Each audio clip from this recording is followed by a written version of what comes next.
1992-তে Hollywood movie shoot করার জন্য তিনজন মানুষ অ্যাক্টিভ ভলক্যানো এর মধ্যে পড়ে গিয়েছিল। আর এরপরে কি হয়েছিল তোমরা কল্পনা পর্যন্ত করতে পারবে না।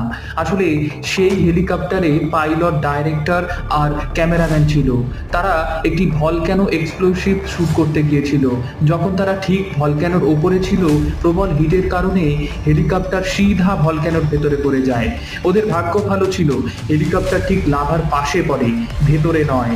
ডাইরেক্টর, ক্যামেরাম্যান সেখান থেকে পড়ে ওঠার চেষ্টা করতে থাকে। উদ্ধারকারী দল আসলে হেলিকপ্টার তাদেরকে উদ্ধার করতে সফল হয়, কিন্তু পাইলটকে কিন্তু ধোঁয়ার কারণে দেখা যায় না। আর এটি ছিল তাদের জীবনের সব থেকে ভয়ানক অভিজ্ঞতাগুলির মধ্যে একটি, যেখানে তারা একটি ফিল্ম শুট করতে গিয়ে আসল বিপদের সম্মুখীন হয়ে যায়, যেটা ছোট মোটো কোনো বিপদ ছিল না, বড় বিপদ। মানে ওই অ্যাক্টিভ ভলক্যানোর ভেতরে তারা পড়ে গিয়েছিল।